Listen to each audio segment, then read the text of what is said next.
content over everything. Why did they leave? No, I can't talk for a goddamn hour. Well, you can't. I can't talk for 2 hours. Why did the I can talk for 3 hours. Christians leave? Because it was a nice country for them. What did the Muslims do to them?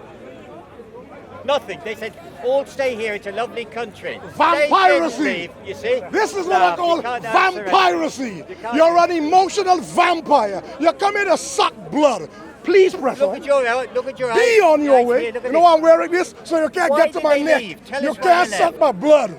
You're an emotional vampire. Could you kindly press on? No, why did they Well, leave? see you. You won't answer. So no long. Muslim on this blooming No. place answers the question. Coming to the They point, just laugh at you're each other. blocking They the laugh at camera. anybody who isn't Muslim. Sir, you're blocking the camera. Yeah. Now, I was saying when you look at the Palestine situation, as more and more Christians left Bethlehem and Nazareth, moved to live in Australia and places like that, the movement acquired more of a Muslimy character. Now, in order to deal with the unrelenting brutality, the unrelenting force of people like Menachem Begin, if you think Benjamin Netanyahu was bad, you all should have been around at the time of Menachem Begin. That was the guy who said, if anybody's old enough to, the man who said to America straight up, we are not a banana republic. Who that? You think Jimmy Carter he was talking to? Jimmy Carter was the soft American president. He said to him, we do what we want in this land. This land of Israel is not a banana republic. So what, in order to deal with the unrelenting brutality of people like Menachem Begin, Yitzhak Shamir, people who were known, Ariel Sharon, they were known to be international terrorists. Even David Ben Gurion, the father of the state, they were responsible for the bombing of the King David Hotel, amongst their other atrocities. In order to cope with that level of brutality, on a level of W.P. Botha in South African apartheid, the people had to find a hook to hang their resistance on. And of course, there's jihad in the Quran. And if the majority of the PLO are now Muslim, you find that they tended to use Islam more and more to justify what they felt they needed to do to combat the unrelenting brutality of the Zionist state of Israel. And that's in a similar way, in a much smaller scale. When I look at young Bangladeshis and young Pakistanis in this country growing up, I remember when the first Asian pushback against racism came from the Sikhs. It was in 1980. I wasn't here actually. I came in 1984. But we read about it where I come from. 1981, the Southall riots. That was the first proper Asian pushback. And the Sikhs always had a reputation for resistance. It's a part of their culture. They walk with something called a kirpan. It's like a khanjar, a dagger, I think. It's like a little dagger. It's called a kirpan. They have the 5 Ks. But one of the Ks is kirpan. It's a dagger-like knife. So they have a culture of resistance. The Muslims and the Hindus in the Asian community were not yet known for a history of that kind of resistance. What happened with the Rushdie affair, when the Ayatollah Khomeini issued a fatwa on Salman Rushdie, it began to put people into camps. And what was interesting is the Ayatollah Khomeini was a Shia. And a lot of the people who endorsed this fatwa in this country were Sunni. They were not endorsing it because they wanted to become Shia, but they felt that what he was saying was not incorrect as far as a Muslim position is concerned. And in the end, I think the beginning of what I might call the split, the visible split in the Asian community began to come about. Whereas before, Asians in the 70s and the 80s were aligned with black people. They were called black people together. As their community began to find its feet, and this happens with communities, as communities grow larger, like beehives. If you're keeping bees, once the hive becomes too small to house the numbers will break into smaller hives. And the Asian community split away from the black community, and they began to be referred to as brown rather than black. And then even within the Asian community, after the Rushdie affair, the Hindus and the Sikhs made it clear that this sort of behavior of kicking books down the street and burning them is not a part of their culture, and they would like not to be further confused with the Muslims. So the Muslims in the Asian community began to develop a clearly separate, I mean they always had a separate identity, but a more rigidly etched separation in identity in the Asian community took place.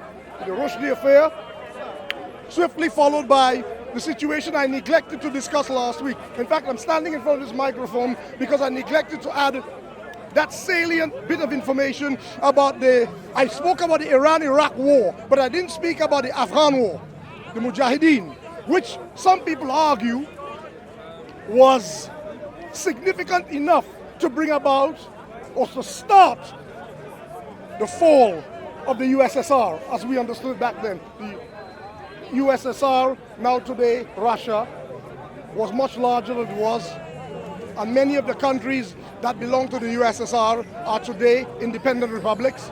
It is said that they are blundering into Afghanistan. The Russians underestimated the force of Muslim opposition from the people of Afghanistan, and the people of Afghanistan were helped. They were given weapons by the Americans in order to give the Russians their own Vietnam in Kabul and in Kandahar. What happened, of course, I'm taking up my discussion from where I left it last week. Last week, what I was saying is this. When the Ayatollah Khomeini came to power in 1979, the Ayatollah Khomeini represented a challenge to the West in the manner in which he began to preach Islam as an anti-Western, anti-American doctrine. The Americans had to create an alternative, a counterweight to the Ayatollah Khomeini, and of course their logical choice would be to fall upon Saudi Arabia, long an ally of the Americans. What they said to the Saudis made perfect sense to the world community of Islam, since 80 or 85% of the world community is Sunni, and they regard the Saudi royal family as the custodian of the two holy places. So they were told, you need to reclaim your position of preeminence in the Muslim world from that upstart Shia across the Gulf called the Ayatollah Khomeini. Of course, what this talk is about guarding you people against dog whistles. Dog whistling can come in any form. It can be hallelujah, dog whistling, and then I'll pick your pocket. Hallelujah, and I'll pick your pocket. Put 1/10, a tithe of your takings in the church purse. That's one kind of dog whistling. But we Muslims also have a kind of dog whistling, which is that you want anybody doing anything foolish, you shout Allahu Akbar. We dog whistle too. So let's not exonerate ourselves from this idea of dog whistling. Because I remember when in this park, a guy from, I believe he was from Jordan, called Abu Hammam, came here and he routed the Salafis. Last week, I discussed the Salafis as a collective, meaning Salafi and Salafi Jihadi. That's how I discussed them last week. And there was a reason for me discussing them as one group. Because as far as the Americans are concerned, the Americans hope to create Salafis, i.e. a kind of Muslim subservient to authority. Such a Muslim would not threaten the Saudi royal family. And the Saudi royal family has no intention of threatening Israel. And Israel is the tail that wags the American dog. So we know that inadvertently, the Salafis, by acceding and acquiescing to everything Saudi Arabia does, good and bad, and I don't say they don't do any good, they are actually endorsing a status quo in the world where Israel remains protected. Not once have you heard IS speak against speak against the state of Israel. Not once have you heard Saudi Arabia speak against the state of Israel. Notice that. So I took you all back as far as 1979 when the Ayatollah Khomeini came to power. You see where I took you all back to? As far back as then. to show you that the Americans began to tell the Saudis produce an abundance of literature, soft power. That's soft power. Produce an abundance of literature, flood the West with it. So these converts, mostly black Caribbeans and African Americans, these young black converts, Malcolm X, Muhammad Ali, Clay, these kind of Muslims, we don't want Muhammad Ali so radical. We don't want Malcolm X that radical. These people, and large numbers of them live in New York, black people, will threaten the force, the power of the Jewish lobby in America. Now remember, the civil rights movement had a large number of Jews, with Martin Luther King, had a large number of Jews in it. See, the Jews in America, like the Jews here, are in both political parties. You had Jews like Gerald Kaufman, deceased, who was a foundation member of the Labour Party. And you have many more like him. I think Jack Straw is also Jewish, I'm not sure. But equally, you have Oliver Letwin in the Conservative Party. Likewise, the same is true of North America, United States. You have Jews. Can I challenge something you said a minute ago? No, don't challenge me yet. I don't do that. If you challenge me, whoa. If anybody challenges me, I'm leaving this microphone. Seriously, I can't deal with what happened last week. Right? We'll talk after. No, we'll talk after. In America, you have Jews on both sides of the political, Republicans and Democrats. Now, if a significantly large number of black people in America converted to Islam and they took that militant tendency with them, the Malcolm X tendency, the Muhammad Ali tendency, it would seriously threaten the power of the Jewish lobby. If more Africans on the continent began to follow that kind of example of Malcolm X, remember Malcolm X was a Pan-Africanist. He was an avowed Pan-Africanist who traveled to Algeria. I believe he traveled to Ghana. He traveled, I don't know if he met with Nasser. He definitely met the leader of Algeria, upon Chadli Ben Jadid, or Ben Bella, one of the two he met. Anyway, he knows that. He's trying to interrupt. He knows that. So, if he listened to my last week's talk, he knew what I said. Now, when you get, his tire just burst. When you get people wanting to follow that example, you will have chaos. You will have people who are saying, you know the old expression, when I feed the poor, they call me a saint. When I ask why they are poor, they call me a communist. Let me express that again. When I feed the poor, they call me a saint. When I ask why are they poor, they call me a communist. That's the difference. They wanted a kind of Islam to do half of the work. The half of the work that the Saudis were told to tell the world to do is, okay, if there's drugs in your community, preach to the people against drug abuse. If there are guns in your community, preach to your people to put the weapons down. Fine, so as far as it goes. What about the other half? Why are there guns in this community? Why are there drugs in this community? Don't deal with that. Because you're dealing with that, you're dealing with people high up in government. You're about to bring down transnational corporations who are involved in multinational evil if you do that. No, we can't have that kind of Islam. So the Ayatollah had to be shoved to one side, and with the superior amount of, and how you do it, as I said last week, you got hard power and soft power. Hard power, you arm the Iraqis to go in there and make a mess of Iran. Bloody hell out of Iran. After 8 years of war, Sunni and Shia fought to a standstill, ruined both countries, much to the advantage of the West. Watch it again. That's why I don't stand here batting on behalf of Sunni or Shia, because all those wars are foolishness. In my opinion, what you have there is something made theological and made political, which was a family dispute between Bani Umayyah and Bani Hashim, two sides of Quraysh. That's what that is to me.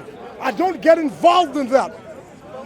I get involved insofar as what the Prophet said. The rest of that, that's politics turned into theology. And it's turned back to geopolitics because the West is able to play one side or the other. So, hard power, let Iran and Iraq fight. Soft power, get all these trestle tables you see out here, preaching out to be nice and temperate. No, that's okay. That's okay. What I am puzzled about with my people is the tendency to follow not only the religion but the culture. Let me make I didn't make that clear enough last week. You see, we would like to think there is some sort of thing like a religion that arrives in this ethereal, disembodied form. No religion once given to humans arrives in the nude. No religion through the agency of humans is naked. It arrives clothed. It arrives packaged in the culture of the people from whom you get it. And that is what I worry about for black people, my people, joining all these movements. When their chief concern should be the upliftment of their communities, immediately they start worrying about Afghanistan. Immediately they start worrying about Palestine. Now, as I said before, you ought to worry about that. But until I see a whole bunch of Saudis going to fight the Zionist state of Israel to free Palestine, I can only give Palestine my moral support. I got a lot of love for them because I traveled the length and breadth of occupied Palestine and I receive only love. Let me give you all a story. I gotta give a guy a shout out. An imam from Hebron, Khalil Ibrahim, called Abdul Afu. I was traveling as a poor student. It was Yom It was a day of strike. And Juma, I was praying in that cave, which is in Fiha Yani Maqabir, the graves of Ibrahim, as they say, and Sarah, and grave here of Ishaq and Rebecca. This is as you go into the mosque of Mahbela in Hebron, Khalil Ibrahim, that city. That time I had to stay because there was no transport. It was a day of strike. I had nowhere to stay. Imam took me to his home. And then there was a wedding. They said, stay the weekend. There is a wedding. I stayed. Then I said, look, I have to go because really I have no money here. That's what I tried to explain to him. I have no money. Wallahi, when I went back to Suq Khan Zayt in East Jerusalem where I was staying, one day later, Imam Abdul Afu came from Hebron to the street of that street Suq Khan Zayt in East Jerusalem and brought a collection of money for me from that town. Looking good. Here, let me say that again. An imam, I told him, but I didn't make clear. I was trying to say to him, my money is in Jerusalem. But he thought I was saying I was traveling without money. Those people who are under siege, collected, that's the kind of people they are. That's the kind of people they are. So I want to put that in context. I'm not saying we should not give Palestinians our support. What I am saying is I want real commitment from the Kingdom of Saudi Arabia and all these people who shout the most about these things. But on top of that, I was talking about cultural assimilation and how our people need to understand who they are first. I was using a young Pakistani, he went away, a young Pakistani brother as an example. I was saying to him, you understand what I'm saying, so when I make these comments, you don't feel attacked. You're not feeling got at. Because you know I'm not speaking about you, but there is a sufficiently large number of people in your community who have become, I don't like the word radicalized, but more concerned about your religion over the last 2-3 decades. And in order to express that, you kind of jettison some of the cultural luggage from your father. Not all of it was good, but you also jettison some of the good stuff that your fathers brought over here from Pakistan and Kashmir and Bangladesh. You jettison some of the good stuff too. And with that empty space on top, because you're now only 3/4 full, you're filled it with Saudi Arabian culture. You're filled with Arab culture. And you have this assumption that the closer, the more Arab you behave, the more Muslim you are. And I want to challenge that. I want to challenge, with books like this, it is possible to challenge that. With writers like Rudolf Ware or Bilal Ware, which is his name, it is possible to challenge that sort of narrative. The narrative that Muslims encourage the enslavement of other human beings. If you read this book, it is possible to challenge that narrative. I don't know if I marked the page off, but if people want me to, I believe it's 116. Yeah, the problem of slavery in Islam, but he explains things. This brother breaks it down well, and he speaks about a leader called Abdul Khan, the Quranic teacher, who was actually one of the very first abolitionists. So that people like Thomas Clarkson in England learned about the abolitionist movement from Abdul Qadir Khan from Senegal. And this brother explains it in the book. If people have this book or want to get this book, I recommend it highly. It's on pages 112 to 100 and I'd say 115 in this book. See, he explains that in particular, because every Muslim who was a Hafiz, and the children learn the Quran very early age, and there are many of them Hafaz by the age of 12, 13. They are already Hafaz, memorizers of the Quran.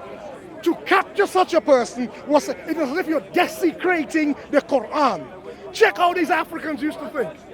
They felt if you captured a boy to enslave him, who was a Muslim from a Quranic school, it's as if you're desecrating the pages of a Mus'haf, of a Quran. So they will fight tooth and nail to free that person. What he also says, he comes out with clear admissions, which in many cases in history, in Sunni Islam, we abused the idea of Khilafah by turning it into an empire. And when we turned it into an empire, we used to actively go out and seek slaves. And that is haram. It has no place for that in Islam at all. However, what we have is when, say, Shia Muslims attack Sunni, quite rightly for that, Sunni feel they have to push back by denying it. And that's a problem I have. I think if we have done wrong, if they have done wrong, I think it is time for Sunni and Shia to meet and say, let's sit down and discuss and admit and confess when we were wrong and try to mend this fracture in the Ummah, because the West is picking us off one by one. That's what's happening. And our young black brothers, and I often bring this subject to my people, our people, Caribbeans, black Americans, the ones who were taken as slaves, who are empty. I use the analogy of a woman who had a vessel just now. Who are empty, are susceptible to being filled by anything that anybody brings to us. While that's bad enough as it is, it's not the first time in history it's happened. The Mamluks were like that in Egypt, and they became rulers of Egypt. The Janissaries, who the Ottoman Turks captured as Christian children, were like that. And I believe Muhammad Ali Pasha of Egypt, who was an Albanian, I don't know if originally he was a Janissary or a Janissary, Yani meaning new in Turkish, Sarai, the new castle, the new fortress people. I don't know if he was one of them. But in our case, our enslavement was so complete that we have another layer to deal with, and that is black self-hatred. That's a problem. When we, therefore, convert to a brand of Islam, Salafism, that tells us that, Istafa Allah ala ghayrihim. Istafa Allah al-Arab ala ghayrihim. And people start pushing that like it's an article of faith. Allah favored the Arabs over everybody else. What you're creating in the minds of these people is Qawmullah al-Mukhtar. Another illustration of Qawmullah, another like the children of Israel, another chosen people concept. And that is wrong, because I do believe I judge Muslims as individuals by their action. I want to do that. But if I meet a Mauritanian who endorses slavery of blacks because his people are doing it, even though he knows it's wrong, then he is practicing the same asabiya that they are accusing me of talking in front of this mic. In front of this microphone, I have been accused of this talking, Tabaliya, tribalism, and asabiya. But if I say to you, oh, Yashingeti, you people practice the enslavement of blacks with no justification from the Quran, how do you answer that? And then he starts prevaricating, and even though he knows he doesn't do it, and he's a good Mauritanian, but yet he feels the need to defend his people, I have to say that he is practicing asabiya. And a lot of our people do this. When they join a brand of Islam, they feel they have to, I'm not saying all, they feel they have to do this. And I am saying, you as a black person, become a Muslim, and you wear a khutra. You're wearing a khutra, a shamar, the red one, they call it shamar in Saudi Arabia. It's all right if they were wearing our African clothes. But they do not consider your clothes equal to theirs. In other words, there is no cultural reciprocity between me and an Iranian, between me and a Turk, between me and an Arab. There isn't. And until I see that, I don't want to have to dress like them. I don't want to have to roll with them, because I don't want my children growing up to feel a lighter-skinned person is better to get married to than a person my color. I don't want my children growing up to think it is better to eat, I don't know, shakshuka or kabsa than my local food. I don't want my children growing up to think that basically the things that come with that culture must be aspired to, because the corollary to that is the things that are in my culture I must hate. And in doing that, I'm beginning to hate myself. And as a people who came from slavery already hating themselves as it is, that cannot be a good thing. That's the point I'm trying to make about this. So, as a Muslim, I have to say to my people, when I read these books like this, I know I'm in good company. I know this man is trying to explain our Islam as an African religion. It's a black people. It's like me trying to say an Ethiopian Orthodox is not a real Christian. That's foolishness. Remember that song, 1984? Bob Geldof got everybody together to sing "Don't They Know It's Christmas?" Feed the world. Y'all know the song? I was gonna invite y'all to a sing song with me. All right? Don't they know it's Christmas? The people have been Christians before the British have been Christians. Ethiopia has been Christians. Or maybe 2 centuries before the British have been Christian. Of course, they know. Look, don't make me get angry up in this place. You know? So, what I'm trying to say is, Saudi Arabia has been encouraged to push a narrative to our people that would keep us loving them. I want to love the good things about them. I don't love, you see, I'm from Trinidad. I don't love Trinidad. I love the good things about Trinidad. I don't love all the foolishness, but they want us to love everything about them and hate everything about ourselves.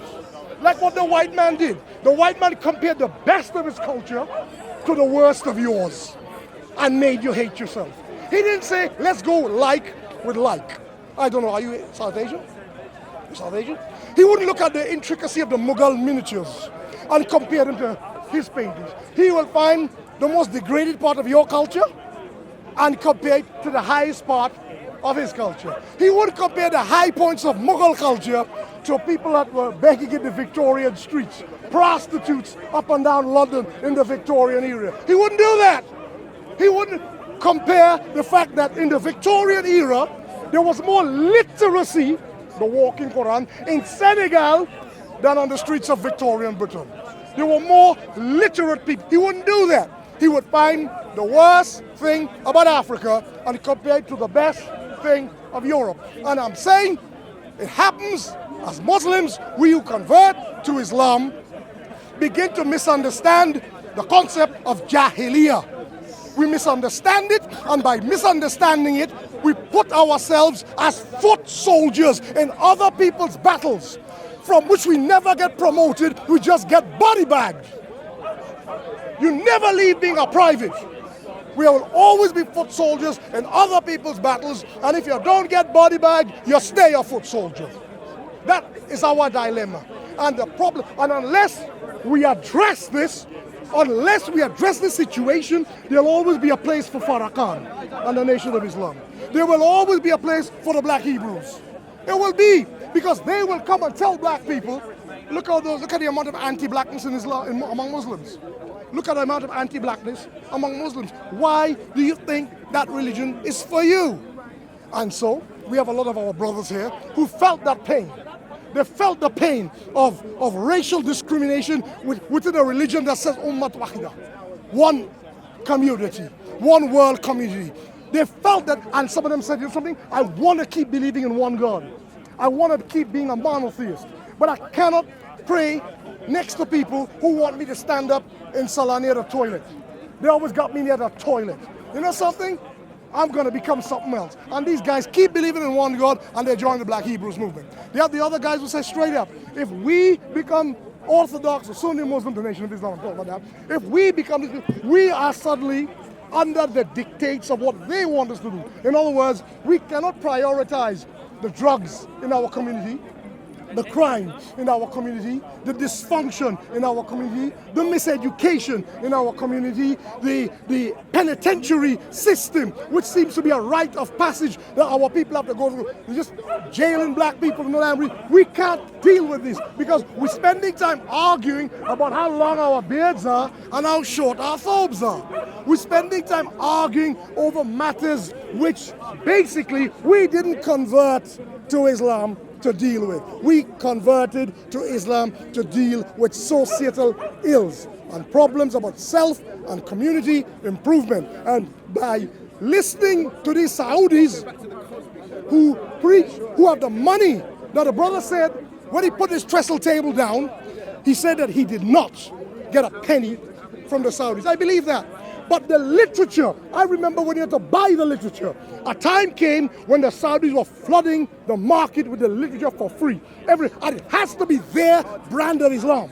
If you don't put your foot like this, your foot has to be like that. You can't pray next to a dude. You know that. You have to have your foot like this. Always, the dude acting like your prayer is invalid. He come and tell you, boy, go pray again. You know what I'm saying? These are the kind of things. Now, we talked about that last week, and I'm not going to call. Last week, I made a mistake of calling names. I'm not going to do that. What I'm trying to say is that soft, compliant Islam was what the Saudis hoped would spread to the convert community like you and me in the West. Unfortunately, by messing around in Afghanistan, they, the Americans, radicalized Muslims. So, in a sense, there is an elision. There is a shading from Salafi to Salafi jihadi. And the Americans are largely responsible for it. So what started off in their hope, what they hoped would remain a brand of Islam that would make people subservient and compliant by arming the Mujahideen and then the Taliban against Russia and other movements in Afghanistan.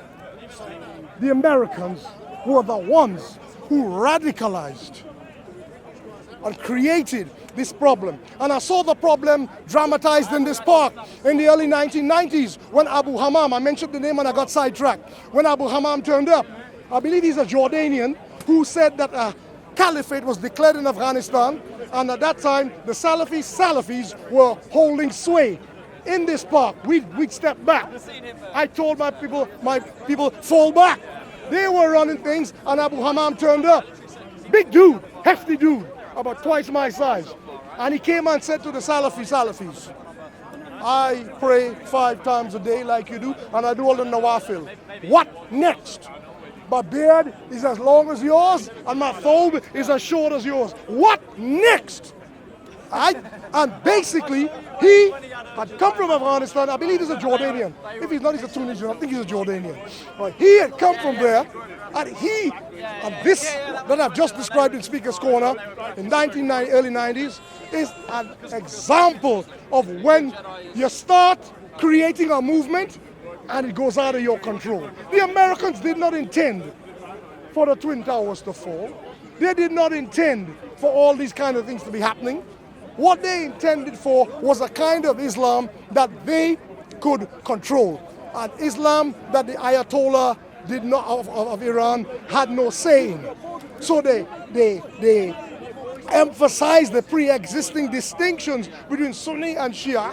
They made the distinctions bigger than they are, created conflict in the world, and in this park you have people arguing their lives out, spending their lives arguing about these problems. And that's why I do not discuss them except where they relate to my people who are converting to Islam from Christianity or a lack of Christianity. They're converting to Islam, but they're converting to Islam and alienating themselves from their people. Some of them become a cult. I'm almost done. Some of them, you see what happening again? You see what happening again? I'm almost done. I'll meet you at a point. I'm almost done. You can. Now, you have this, you see, I forgot what I was talking about. What was I saying? Yeah. These kind of divisions. It's not good, basically. Yeah, what I'm saying is, we are being played in a greater game, and it's being played out here. I see that. That's why I do not involve myself in religious discussions, except insofar as we're doing geopolitics and cultural imperialism, where my people are being, because we're empty, culturally empty, and we want to, well, it's not so much that we're culturally empty. I'll say something that my people won't like. My people have an inordinate emphasis on music and dancing. My Caribbean people, we have been made to believe that the Caribbean Sea and the islands therein is a place of sea and sun, sex and fun. Havana was called the prostitute of the Western world. The way they used to call Beirut the whore of the Eastern world. They used to call Havana the prostitute of the Western world. So that's how we're seen. And our culture is always about that. That's when you think about the Caribbean Sea, it's some kind of dance, some kind of rum, some kinds of cricket. There is that. But I do not think an overemphasis on that is good. It's not rounded. Just like I think the Saudi denial of it is also not rounded. I think on the one hand, they have a lot of suppressed complexes because they pretend not to dance. They pretend not to like music. They pretend. And like I said last week, they pretend not to visit Sufi Sheikhs. They pretend not to do these things. My people on the other side of the Caribbean, we're too free with it. We're too free. Anything, something drop is an excuse to dance, and we will dance. Whether it's reggae, soca, calypso, salsa, merengue, and alcohol drinking. So I think Islam is the middle way. We want the balance. I don't say don't dance. You could dance in a good way. I don't say, I don't drink. And I'm not advising anybody to drink. I see what drink has done to the world. I've seen it. Don't advise that at all. But me, I'm a live and let kind of guy. What I'm saying is, the way I would love Islam to be preached is not top down, haram, haram. No, I can't do that. I'm too old to expect a revolution. I've never seen a successful revolution so far. I want the evolution. So your Islam has to be like how this guy describes. Has to be like this. I'm giving this guy a plug because I believe what he is saying is, if you take your time with people, the next generation will be more Islamic. And the next generation will be more Islamic. But if you start telling people how inadequate they are, they're going to buck. They're going to want this. And I agree with them to not want it. Nobody can come to me insulting me every Friday on a pulpit and expect me to love that religion. Look at me like that. Like I heard in your country, like I said last week, Bashir and Turabi stood up and told the people that they've only just become Muslim. with the Jabhat Islamiyah, and so that they've only just begun. So people said, you mean since the 8th century till now, we weren't Muslim and we didn't know? This is the kind of foolishness, right? So in my opinion, if we Muslims can't be more tolerant of each other, more accepting of each other, less anti-black, there's a lot of racism in the Muslim world. And I'm saying to black people, as long as that is going on, do your Islam on your own. Because here's why. If people conclude that we are weak, too weak to be colonels and lieutenants, we can only be foot soldiers. All right, let's make this entire chain strong. And if our link in the chain is weak, we have to make it strong. Nobody will come to you, your community, and reform your community for you. You have to do it yourself. And black Muslims from America, Canada, the Caribbean, Europe, these converts have to fix up themselves. And they have to do it by not being enthralled. A major thing they should not do is be enthralled to any form of cultural imperialism. It is pointless backpedaling out of European colonialism into Arab colonialism. That is creating geopolitical spheres of influence. Whenever they want a vote passed for the GCC countries at the United Nations, they get your vote. It's about geopolitics. It's not about religion. They don't care, because if it was about religion, a Saudi would give you his daughter to marry. A Saudi would give, a Kuwaiti would give you his daughter to marry. If it was about religion, it's not about religion. It's about gaining more and more foot soldiers, cannon for their revolution, whatever it is. And their revolution is about being fat cats on soft sofas and staying in power. I think I've done this subject a little bit to death. I was only coming here for a few minutes to talk about the brother who interrupted me. Lovely brother, I'm not going to call his name. Lovely brother who interrupted me. But what I was trying to teach the brother is the path that his community has elected to follow is a wrong trajectory for black African Caribbean Muslim converts. It's wrong for them. His history is not theirs. If they have a history of Kashmir that needs dealing with, I understand it. But we must not be radicalized as Caribbeans who became Muslim because of drugs and guns in our community to suddenly go and fight in Kashmir. We shouldn't be doing that. You know why? If we have a problem in our community, when there's an earthquake in Haiti, I don't see, well, now, only lately, because we kicked up a fuss. In the past, when there was an earthquake in Haiti, you wouldn't see the Muslim world gathering money to give to Haiti. You wouldn't see it. And in our mosques, we used to ask for this. Say, listen, there's a small Muslim community in Haiti. The more we help these people, the more we extend the hand of brotherhood, the more these people will be kindly disposed. They will see your works. And human beings judge you by your works. Human beings, I keep telling people this. The more you tell people, this is Islam and that's the Quran. Sorry, this is Islam and these are Muslims. But they only see Muslims doing foolishness, like in Somalia, in Mogadishu yesterday. When they see things like this, they're seriously going to ask themselves, the more people reported on the news behaving like this. So we really have to open this to discussion as our Muslims. This Saudiization, this Al-Shabab in Somalia, you saw what happened yesterday, right? This kind of foolishness in Shabab, you saw what happened in Mogadishu. Students! That hurt me, man. I'm a teacher. I'm a lecturer, former lecturer. University, is it? Yes, university students. The large, I believe, they said, some reports said 90-ish people casualty, the deaths. Some say 72. But the bulk of them are students. The next brains of the community. You're going to kill them like that. This is un-Islamic action. Of course, I don't care how much you say Allahu Akbar before you do it, you're dog whistling. And anybody trying to find a way, any Muslim here trying to find a way to justify that because they put Allahu Akbar just before they did it, is responding to a dog whistle. And it makes you a dog. And I'm getting so angry, I'm going to have to stop now. Because That really got to me what I saw yesterday, right? Because the Saudis don't care. They don't care about that. The Kuwaitis and the Qataris, the rich Muslims who are funding this foolishness, do not care. All they care about is if perhaps they can get all the Jazeera province of Sudan to grow all their food and export it cheap to the Gulf.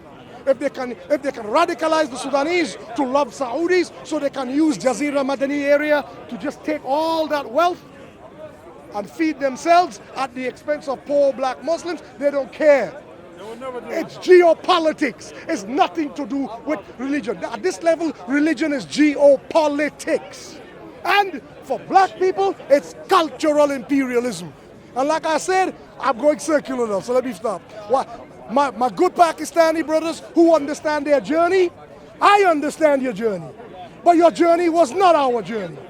I know the days when we come to the mosque and the old uncles having their khutbah in Punjabi and Urdu, they made a point of not helping us to understand Islam. I understand why. That doesn't bother me as much as there are a lot of Caribbean people who are bothered by it. It doesn't bother me as much, but I know a lot of our people who are bothered. When they went and formed the ICM in Brixton, first of all, it was number 25 Belfields Road. The mosque was a house. Good brother Omar, Jamaican brother Omar, he died of cancer a year after. When those black brothers like you and me went and formed our own mosque, all of a sudden we were racists. We were racist. You understand? We sat near the toilet for 2 years, understanding nothing and being asked in subtle ways to not come back next Friday. So we formed our own mosque, and all of a sudden, black people racist. You see that? You see that? We racist. And here's the most hurtful part. Half of this critique came from black Muslims themselves, Salafis. Salafi jihadis. Salafis. You see what I'm trying to say? So they planted the cancer inside us. The white man did from slavery. And now we, with that predisposition to loving other people more than we love ourselves, joined the brand of Islam, hoping to Arabize ourselves. So we started wearing Arabian thobes, Arabian hotra with the akal, yaki with the akal. Now, can you imagine this? If you were in Saudi Arabia, in Jeddah, Riyadh, Medina, if you were in Jeddah, you were in Riyadh, and they find that you are a foreigner, you are a foreigner, but you're wearing a Saudi-style thobe with the red shamal, with the aga, they'll tell you take that off. You are not a national. Take it off.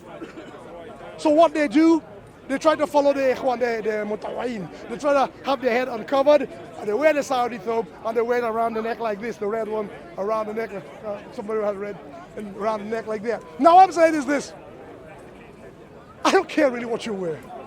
At bottom, if all things are equal in the world, let me land on this point, because Maghrib soon come. In an ideal equal world, I don't care what you wear, except as a man, your trousers shouldn't be so tight. That's the only thing. The trousers shouldn't be so tight. But, here's what. If wearing that makes you think you're more Western civilized, you got something wrong with you. Not you, I'm a person. Similarly, a man wearing an Arabian thobe, letting that define him, because he ain't got nothing else that defines him, he's sick, and he needs help, and he should fix up. You should never eat olives and kabsa and whatever else, figs and things, and believe it is better than our food.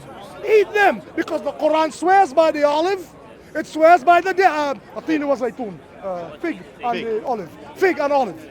It speaks about nar, rumman, pomegranate. Yes, and I'm going to tell you something. Crops that grow in the desert or the edge of the desert are packed with nutrients because of the way the sun gets at them, and because of the scarcity of water, they distill what little water into packed. So things like kharub, carob, doom. In Sudan, you have a thing called the doom. That thing is a superfood. So I ain't knocking those foods. Hear me out, because I know there are going to be people, oh, that man knocking foods in the Quran. No, eat them. But do not, there's no part Islam says make them better than what you eat, and love them and hate your own. That way self-hatred begins. And a lot of black people are doing that. We have this notion that if we eat something cooked like a shawarma, If we're eating a biryani or a shawarma, we're eating Islamic food. We're eating Muslim food. If we're eating couscous, we're eating Muslim. There's no such thing as Muslim food. Halal is Muslim food. Jerk chicken halal is Muslim food. But we have allowed ourselves to be sold this pup. We have this notion, I spoke about this plenty, about the self-hatred that makes us want to marry fairer-skinned women.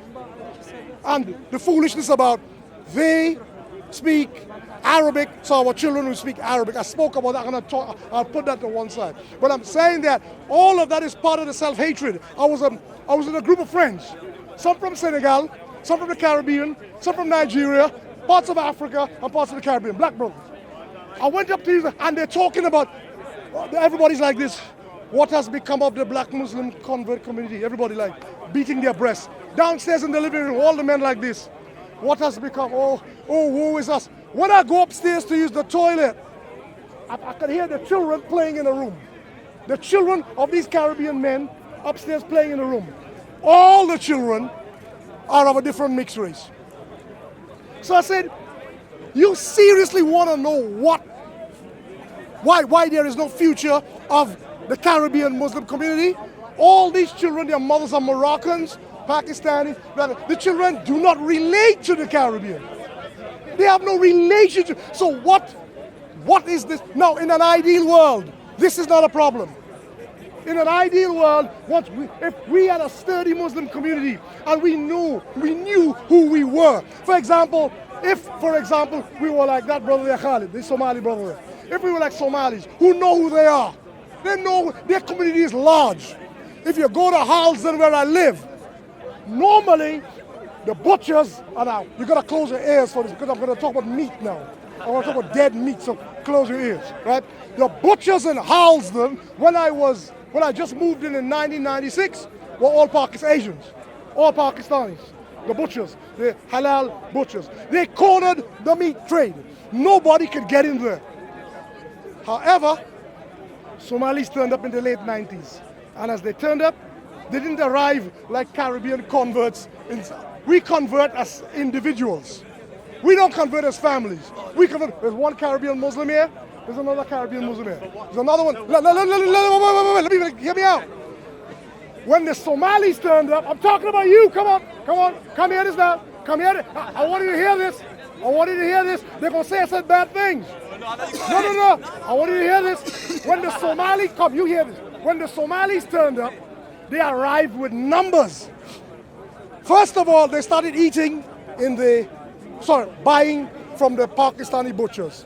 As their numbers increased, their children like Khalid's ages. Wait a minute, you're not listening to what I'm talking about. As their numbers got bigger, they opened not one, two butcher shops. Pakistanis thought that they would crumble. Who told you? There are so many Somalis in mini Mogadishu, in Halsden, they support their butchers. Now that, you want to understand what I mean by when I say black power? That's black power. That's what you call black power, right? They have enough numbers, so the Pakistanis have their shops, more power to them. The Somalis just have two, but they're always full. You see that? Their shops survive because they have a community to back them. We Caribbeans don't have that. It's what I'm saying. When they came in large numbers, alhamdulillah. We convert as individuals. And we Caribbeans, and black Americans are like this too. The difference with black African Americans had a ready-made community from the Nation of Islam when Elijah Muhammad died, and Warithuddin converted them into the WCIW, the World Community of Muslims in the West. So the African American Muslim convert community has 2 generations head start over us. 2. One in which they were in the Nation of Islam, one they were in transition, and now they're Muslim. So you got many African Americans who were born Muslim, whose parents were Muslim, whose parents were Muslim. We Caribbeans here are not like that. The beginning of my talk was we should not follow Saudiization because it's a geopolitical trick. Right? It's a geopolitical trick. It got Al-Shabab killing university students yesterday. University students. I want to speak about that. Right? Now, I'm so upset right now about that. I gotta leave the microphone. I'm so upset right now. Brother, I gotta go, really. I gotta go. Let me.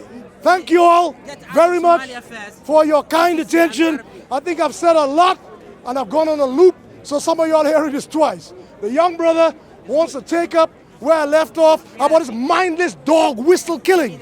The mindless dog whistle killing, where somebody's allowed to shout Allahu Akbar, do murder in the land, and we are supposed to find ways to justify him because he said Allahu Akbar before he did it. That's dog whistling, and if you agree with that, you're a dog. Uncle, thank you for your kind attention. Assalamu alaikum wa rahmatullahi ta'ala wa barakatuh. You wanted to say a few things. Come on. No, I'm a little too emotional about this. I don't want to talk. I want to talk about it. I don't like geopolitics pretending to be religion. I don't like it. تفضل يا أخي تفضل. I'm going to talk later on. I'm going يا to talk later فندم. on about this. I have finished. The brother said he wanted to take up, and it's I think good. I'm going to do it in a bit. I'm going to do it. I'm No, going to get go out. ahead. I'm going to get a It's couple hot. of It's us. hot. It's still hot. It's still hot. Go ahead. I'm going to do it in a bit. I'm out. I don't, unless people have questions on this subject, the subject of cultural imperialism and geopolitics parading as religion. If anybody has questions on dog whistles like Hallelujah, now put 1/10 of your money in my collection box. We do it too. Say Allahu Akbar, kill people, and Muslims go find a way. Yeah, we might justify that because he said Allahu Akbar. So maybe he's a real Muslim. Yeah, but how can you Right? teach? How can you teach people that is not real Islam, Uncle Danjuma? Brother. Because what we're talking about, what happened yesterday in Somalia, was one of the most disgusting things I've seen in my Students. and it keeps happening. Students. Uncle, and it keeps happening, and You it know, keeps happening. And it I keeps was a happening. supporter of the PRC, the People's Republic of China, until they killed students in Tiananmen Square. I was a student at the time, finishing, and I said, the people you don't kill are your next generation of intellectuals. And people talk foolishness about revolutions are not run by intellectuals. Musa alayhi salam was an intellectual. The Bible tells you Moses was learned in the wisdom of the Egyptians. He was an intellectual. So people, Khadija, the mother of Khadija radiallahu anha, the wife of the Prophet, she was a businesswoman. Right? She had money, so she was middle class. She was middle class. So when people chat foolishness about revolutions are only grassroots, no, you can't kill your students. Whether the Chinese are doing it in Tiananmen Square or Al-Shabab doing it in Mogadishu, it must be condemned. But Uncle, it's been like 2019, this is the 25th explosion. And since 91, it keeps continuing, keeps happening. And they're using the name of Islam. Let me ask you, So they because use you're Somali, let me ask you, what is happening? Because I remember the days of Siad Barre. I remember those days when people were... Stability. There was stability. Stability, yes. I saw stability. Now, Somali both are protected. you can't have stability without a little bit of discipline, rigidity. So people who also condemn Muammar Gaddafi don't realize that, yes, Gaddafi had to be a bit rigid to maintain his fifth largest oil reserves in the world from falling into Western hands. He had to do it. And when you're trying to protect these things, things have got to give. No leader is perfect. But as long as a leader is not fiscally corrupt, you could deal with this. You could deal with this. Now, I want to ask you, what happened to the psychology of Somali people since the fall of Siad Barre? Explain. Siad Barre didn't take 1 penny from that country. He didn't take 1 penny. Well, I want to ask the brother. Penniless in Lagos. Yeah, I want to ask. Yeah, I want to ask the brother. Somalis are tribal. They don't understand What anything has about the happened history. Siad Barre is since a great man. the fall of Barre? Great Okay, man. even That's my if opinion. you don't want to go back that far, Great man. Charlie Muhammad even if you Siad don't want to Barre. go back that far, go to Al-Shabab. Forget all that. Forget that. Because here's me. Personally, I had a fondness for the Islamic courts of justice. To me, the only problem I had with them is don't watch TV. That's foolishness. People gonna find a way with this modern internet. But the Islamic courts of justice were more of an evolution. They were more slowly trying to bring things together through Islam. However, when the West recognized this, they hyped up the Ethiopians in 2006, and Tony Blair was part of that. That's one of the crimes that passes unnoticed of Tony Blair. He and the Americans hyped up the Ethiopians to invade in 2006 and destroyed the Islamic courts of justice. Now, when you destroy an organization or you strangle an organization like Fatah in Palestine, you're gonna get Hamas. What do you expect gonna happen? And when you destroy an organization like Islamic courts of justice in Somalia, you're gonna get Al-Shabab. However, we have to take responsibility for it too. But I'm not gonna say the West is to blame only. Yeah. Tell me, you are a man from the region, and I know you have your platform, your radio station, you do your Somali thing, your podcast. So I'm gonna ask you, I'm gonna back out now. I'll leave the microphone to you. I need to understand. Yes, I need for us to deconstruct. I've talked a lot. I'm gonna talk anymore. I'm gonna leave the microphone to you all guys, if with your permission. You know what I'm saying? Y'all explain to me what is responsible for the mindless killings and how can be justified in the name of Islam. What I'm saying is, the people, I know, that's my, but I've talked a lot about that, so I need for other people to tell me now. My view is that the people, the common people, must be able to see that this is not Al-Islam. The common people of Somalia, of Mogadishu, must be able to see that this is Islam, not Al-Islam. They must be able. Why is that not happening? Take the microphone, guys. Why is that not happening? Just to elaborate on just what you're saying, go there. I just want you to be Uncle Danjuma. Give me 1 second, yeah? Just I know your time, so now you can just listen. Okay. No, I'm standing to the side. Because you know how it is, yeah? Come on in. In my culture, it's disrespectful. No, I'll stand to the side. No, come. It's disrespectful to, to interrupt the older, older speaking. Uncle Danjuma, thank you for the wisdom again. But I can only give it from my point of view. Look, I was born in, I came here as a refugee, and I've just been, since 91, I've just been seeing Somalia burn. Just burn consistent. Now, what happened yesterday? On the 29th of December, on the 28th of the 12th, 2019, we're on 72, is it 72 or 73 bodies? Yeah. On a mass bomb shooting. And this is the 25th to 26th explosion. Within just this year, Uncle. They're killing influential people, they're killing anyone that's trying to, anything that's trying to improve the country.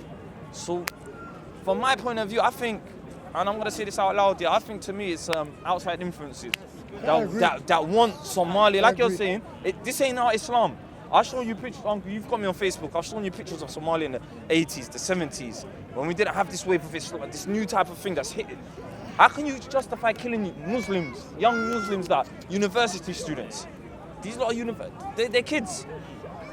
They're Muslim kids. In what name? Allahu Akbar. So what religion is this? You're killing in the sake of our religion. You're killing young Muslims. You're not killing no one else. And it's just, I don't know. Brother, you want to take over? It's emotionally touching me. Like. Yeah, for me, I'm from Somalia for 9 weeks ago. I'm new to this country. I know a lot of, and for the audience, my English is not good. You want me to translate? Yeah. It's clear. I tried my best. It's clear to me. Okay. Yeah. Try more, bro. Somalia, there's a terrorist group, Al-Shabab. Yeah. There is a lot of good people in the country who are building the different sectors of the community, like education, healthcare, and all the systems. Our country has a fragile state for almost 25 years.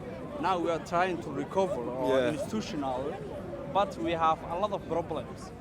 For a country, if you go to a doctor and need to get a treatment for a lot of diseases, you need to take a treatment for every disease. You can't treat all your health issues in one time. So Somalia, we need to treat all our issues one by one. We can't solve all the problems in one time. So we all, intellectual people or academic people can understand what's going on in Somalia. It's not a religious war. It is a foreign policy war. Foreign policy war, yeah. It's what we can call gunboat diplomacy. So that's not good image of the Islam. We are Muslims. We are 100% Muslims. You can ask me a question when I finish. Don't interrupt me. Thank you so much. I will. That is not the good image. That's not the good image of the Muslims. We are 25 million people, for all Somalis in the region. We are all Muslims. Maybe there is some minority who are not Muslims, and we respect that. But that is not the good image of the Muslim. That is not the good image of the African people. That is not the good image of the intellectual people, if they are Muslims, if they are not Muslim. So that is our problem, and we will handle the way that we can do it. And the problem, we can solve all the problems in one by one step by one. If you see the image of Somalia for the 2006 or 2008, 10 years ago, 1 decade ago, you see a lot of trouble. Now we are recovering our sectors, such as the infrastructure, the economy, the education, the healthcare. If we educate our people, they are aware to the problems and then they can handle it. And you can ask me your question. Thank you so much. What is in it for Al-Shabab? What's in it for them? I think. Yeah, Al-Shabab is a... I'm sorry, Khalid. Right, yeah. He's new. We need to hear from the newbies. We need to hear from the newbies. Al-Shabab is an organization. It's not only Somalis. There is a terrorist organization which is part of all the people from around the world, some Afghanistan, some Pakistan, somewhere Britain. The main agenda of Al-Shabab is to create what they call Islamic umbrella in the world. But the criteria or the image of the Al-Shabaab is not the image of other Somalis. And I don't understand why you're only asking me the purpose of Al-Shabaab, why you don't ask me the purpose of other organizations like the government agenda, like the other society agenda, like the Islamic Council's agenda. You don't ask me all that other sectors, but you only pick in one issue and you will ask me what is the agenda of Al-Shabaab. I don't know what the agenda is. Oh, you don't know? Yeah. Oh, you don't know. Actually, yeah. My question is about, my interest is about the common people. Yeah. My interest is about people who live their everyday lives, going to the market, going to the mosques. Yeah. Now, I want to understand what is in it for an ordinary member of Al-Shabab, because what I am told is it's embedded so deeply within the structure of the society that you cannot know. Even if your neighbor might be a sleeper. Explain what is a sleeper. Al-Shabab basically بتاعنا ما لقرنا عد قف Al-Shabab هي لأن ما دورنا ما يكون حشرة. Yeah. حتى ما لقرنا. Let me. All right, come here. So, okay, help. I can kind of throw in that. Yes. From what I see, Uncle Danjuma, I think I'm trying to ask you, do they actually even exist? That's the first question, because I think there might be a scapegoat. I think there's deeper powers behind what I think was something that my brother here wants to elaborate on. No, I think he was saying is they're part of an international organization. Like how you have IS.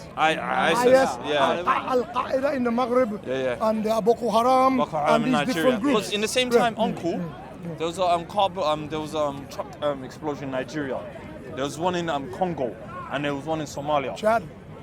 So deeply, even if you look at it, it's a deeper African problem. Because there was something in Congo on the same day, the same sort of thing. A lorry exploded.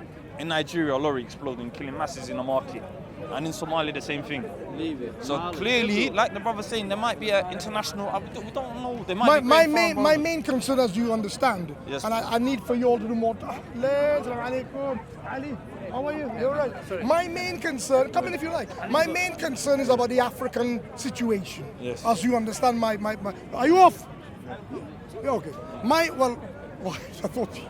Okay. Well, my main. Well, you already know my main. You know what I'm gonna. That's newbies. You know what I'm gonna say. So I'm telling you what I was going to tell him.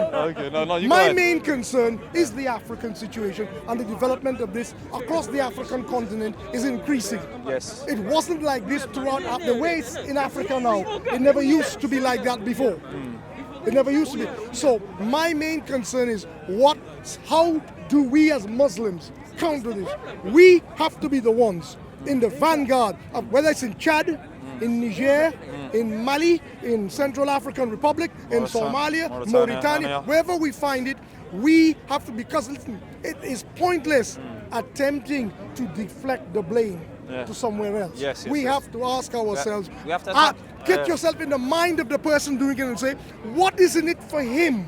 Is it what does he think he's gaining? I think maybe it's this force of you're gonna get this. Maybe because what you gotta remember. Divergent? I don't even know. No, Uncle. What I'm trying to think of. What you gotta remember. I had the opportunity to come to this country. There's people my age in Somalia, people younger than me, younger generation that's only known bloodshed. So it's easier I'm thinking Poverty? to recruit. So is it poverty? Maybe it's to do. Maybe it's to look. If you do this, we can give. I don't. Maybe it's one of the sources. Maybe it's one of the many sources. Where hungry people or people that are uneducated only know warfare. That's what I'm trying to think. I'm trying to get into the brain set of these young men and That's women. what I'm asking us to do. These I'm young men and asking us women. to try to think like they do.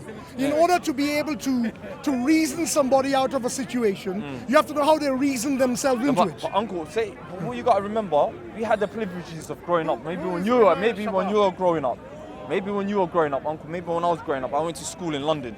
You went to school in Trinidad. Some of these children have only seen bloodshed, war, Uncle. So when a man's mentality or a woman's mentality that's only seen bloodshed, it's different from the average Joe kid. You understand where I'm coming from, Uncle? So where they could get lured and sucked into certain things where I'll do this for the sake of Allah, or you're gonna you know, it's easier to groom someone in that sense. You know? Because I said this the other day, these people are evil sheikhs. They're misrepresenting our deen. They're corrupting our children. They're making our young generation lash out and do this.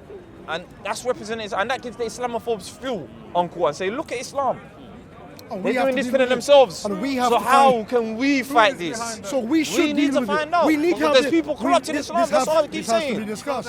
It has to be discussed. Huh? Al-Shabab are Salafi.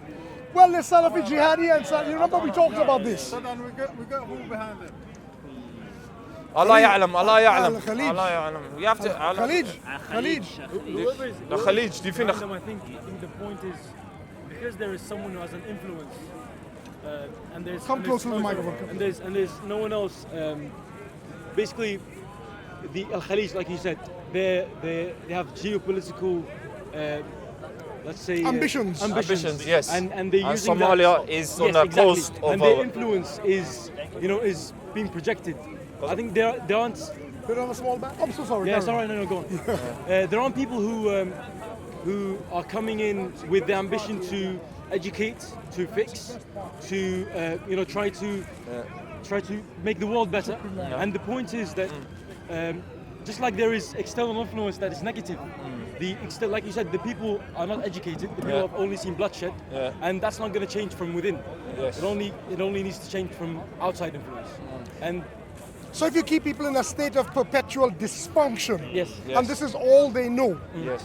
you can destabilize their country forever. Yes. Forever and ever. My point is this: at some point, the people doing this must recognize that a wave, you create a tsunami out of a small wave. Yes. It will wash up on them eventually. Yes. In Europe, we have people coming across the Mediterranean in boats. Yes. That's one indication of the wave washing up to Europe. Yeah. Don't the people understand that the more you invest in destabilizing Africa and the Middle East, it will eventually come to your door? Do they not understand this? I mean that's true because I'm from Iraq, and right now there's a revolution going on in Iraq, and the people are moving in as intellectuals more than as Muslims or as whatever religion they may have against Ahlul Imam, who are using religion as a front to move against the people and to influence, to brainwash the people, basically. And like you said, there's generations being born who are being influenced by the previous generations. Yes. And they're not being educated to the point where they can think to themselves and think that we need to make a movement. And the influence in this case needs to come from the outside. Because as we said, the negative influence is coming from the outside. And no one's going to fix this except people who are trying to fix it. I mean, it's not going to be fixed by accident. No, but the problem we have, like we face in Somalia, Uncle Danjuma, is when there's generations of people trying to fix it. Like recently, there was a girl, her dad started a campaign, drop the pen, pick up the drop the gun, pick up the pen. In 1996, he got assassinated. His daughter got assassinated in Elmer, and his daughter, heavily pregnant, got assassinated a month ago. And all they're doing is just helping. There's Hodinaleya. She got assassinated. Another influential people, activists. So this is the other problem we have. People that even try to rise up and try to fight this evil, they're taken out, Uncle. So it's gonna make that. So you're damned if you do and you're damned if you don't. And this is the new generation where I think the only way that we could do this is the new generation to rise up and say, you know what, use this negative energy as a good positive energy to hunt these people out and stomp them out ourselves. Because the government's not doing nothing. The elders are not doing nothing. Someone's getting paid. Where are these men getting their weapons? Where are they getting their bombs, Uncle? These are the real questions I want to answer. I like to carry on. Like I said about the black Where are they community in getting this? America. Where are they getting this? Who's funding these people? Exactly. The real question is where? Like where? If a country is so poor, yet again you've got tanks, you've got weapons, you've got rocket launchers, you've got bombs. We don't have the Where? technology that we Come can get on. with a bomb who can kill There is an someone. ideology. Where is it starting from? Where's this? So this is the question. that's the question. Where is it? Where is this ideology? Where did it come from and where did it start from? Yes. And that's the root source of Islam that we need to find out as Muslims to rise up on this. Because these are using our religion as well, Uncle. Yes. In the name of our religion. So yeah, Khalid, do you think that this sort of discussions we're having here are productive if we can get them into the Somali language, Yeah. into the Kurdish language, into other languages? Yes. If we can have people translate them Yes. for the people of Iraq, Yes. whether they are Akran or Arab or Madri, Mashallah. or whether The Somali. whichever, or Somali. whatever other languages where they have these problems. Don't you think it would be productive for us to get these things translated? That's number one, but I think what else is the people to rise up against this as well, because a lot of people are scared to even Yeah, but speak we have up. to mobilize them first by teaching them this. We have You to, see, that's why Uncle. this students being killed hurts me more than I normal. know, it hurt I know, me. all human life is Wow. precious, Yes. but as students, because I know what happened with Tiananmen Square. I witnessed it and I couldn't believe they would do this to them. Students, your next generation of leaders. That's what hurt me the most. These there was 70, there's about 72, 73 med students as well. This is a movement studying. like Boko Haram. They're dedicated to obscurantism. They're dedicated to what is called obscurantism. What is that? Do you wanna- Obscurantism means obscure, to make a place dark. In other words, to undereducate, to uneducated people, to non-educated people, so that you can tell them what to do. So, Uncle, as a young man right now, I didn't even want it to be an advocate, so I'm not No, going to no, lie to you. we need you here and you not- here. But I'm happy that you just arrived. Ahlan wa sahlan. Ahlan, It's a ahlan. pleasure Welcome to welcome to you to London. London. Welcome Yeah, to London. yeah, I was a little bit rude to me, but I still like you. give me some love. Give me some love. We're going to teach Give me you. some We're love. going to teach you. Uncle. Nah, he's a proud like man I from said, back home. He's from back home. He's proud. Like I said a couple of weeks ago, I've been saying this even on my channel. I wasn't trying to be this guy, like, to speak up and all of this, but I feel like if you keep quiet and you don't do nothing, you're part of the injustice. You are part of the problem. Yes, now. And I feel like I need a lot of my young brothers and sisters to rise up and to make noise about this. Don't even let this forget this, Yes. because I think it's become such a norm in the Somali community. Yeah, it's normalized. Well, it's normal. This violence it's not normal. It's inhumane. We need to know it's not normal. That's right. We right. need our young people to know this is not normal. There were children when I went to Palestine. Children, if you ask them to draw pictures, they drew tanks. Yes. They drew aircraft. I've seen that. This is what the children were drawing. That's the reality. Afghanistan was the same. And when I was back home and I was working with the orphanage and people, Yeah. Uncle, all they know is bloodshed. All they do is They're talk drawing about guns war. and- When yeah. you speak to a lot of Yeah. even if you go to these certain Somali restaurants and you go to these cafeteria bars, all they're speaking about is war. The war, this happened in the war, this happened in the war. So people are traumatized. One thing about, I always mention this for Rwanda, they did a system where they do therapy. The government started doing therapy for the people. Do you think that will help a lot of African nations? Our people have got to understand that Islam is more than just a Saudi or Salafi jihadi interpretation of it. Therefore, they must not fear psychotherapy. They mustn't say that this is trying to influence me by jinn, or because Yes. you will get obscurantist clerics saying foolishness like that. And it's So just- we need to let our people know that if people, our women, need to take physical exercise, it is not haram. There are places they can do self-defense, they can do swimming, they can play basketball. Our people need to not confine one gender to a room and lock the door until we're ready to see them. We need our people to, and we need to decouple that from this misinterpretation of Islam. Yes. We need to pull this kind of But how can misogyny out. Uncle, the minute you start speaking about it, they call you a takfiri, you've left They Islam. call me that a lot. I know, they started to call me that. They tell me that. They start saying Karaji and all Quran, this. some Karaji, bullshit that you don't even understand. They say you should agree with the Saudi government. I said this is all Fuck nonsense. that, bro. This is Fuck all that nonsense. shit. What are you Fuck talking that. about Saudi government where we are black and African people? What does that have to do with enemy that being Muslim? I should be part of the Saudi government. What is this? It's just Mahaba, madness. what is this Man, nonsense? it's mad, crazy. Uncle. But you know, we just Politics, gotta make all dua. man. But I think doing things like this, if we can have them translated, Yes. Yes, definitely. and let the young people in those countries know Yes. that they're not just young, they got old. They got old men like me too, they got some of the I'm not old young men. as well, Uncle. You think we still in the game, we ain't out yet. And y'all, but mainly you young people, they got to see that there's an alternative out here. There's an alternative to What to is violence. the alternative? Because at the end of the day, because at the same time, these people, they're funding young men and women. They're offering them money. I know. If we can't offer these children another alternative, Uncle. It's All right, so it's all good saying, leave them, but they're still in poverty. And this is the I think Africa, one of the biggest things that's hurt us is poor leadership. Underneath, when we got our independence, that generation was real men and women. The generation after that, Siad Berra and all of these fuck faces that left this mess, may Allah have a special place for them in Jahannam. And the people that are benefiting of this, may Allah have a special place for them in Jahannam as well. It's poor leadership, poor role models, poor leadership, and that's what's missing in the community. I agree. Like you said, Uncle, if we could start making organizations to translate what we're saying in languages that Iraqi or Somali or someone from Mauritania, someone where all these war-stricken places are happening.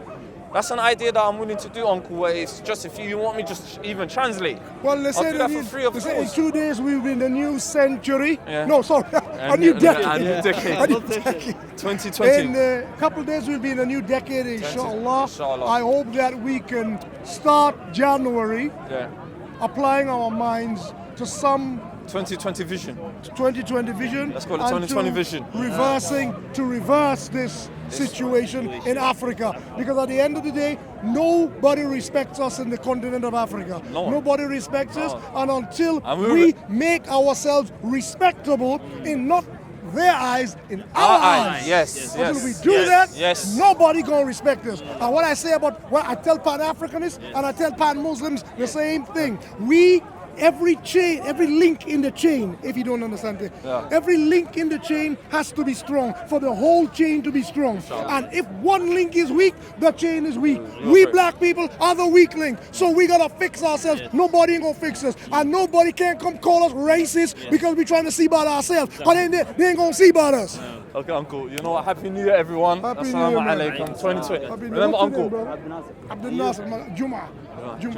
Danjuma. Uncle, remember 2020 vision. 2020 vision. We'll talk about it A next Sunday. pleasure to see you, but I'm going to run one day. Lovely to meet you. ContentCOE everything. From now to Come, man, say it straight. Man, don't listen to BBC. Man, don't listen to ITV. Okay. What's your next question? What's your next question? What's your next question? That's the good answer. That's the good answer. The next question. Are you circumcised? I'm circumcised. Listen, this is what. It's not personal, my brother. No, but It's not personal. yes. We're talking about commandments. Circumcised of the heart. No, you can't. Well, look, according to the Bible, when Jesus was 8-year-old, he was circumcised. So I'm asking you again. That's in the Old Was Testament. Jesus? It's in the Old Testament. No, you're right. New Testament, it was over. No, you're right. You're right. What you guys, we're treating this. Hold on. We're treating this. So only circumcised people go to heaven. Is that No, right? You heard exactly what I said. Don't worry about what she says. Don't worry about what he says. Yeah, just listen to him. I'll stay with you. We're talking about the commandments. Yes. Where do you get the commandments from? Where are they found? Where do you get the commandments Thank you very much. Smiling at me. Wait a minute. Be serious for me. Right, Where do you find I'm the smiling because basically you're smiling saying what because I you're under like. pressure. No, you're saying what I like, so therefore I'm smiling. Right. The reason why, where I'm getting it from, I'm getting from the Old Testament.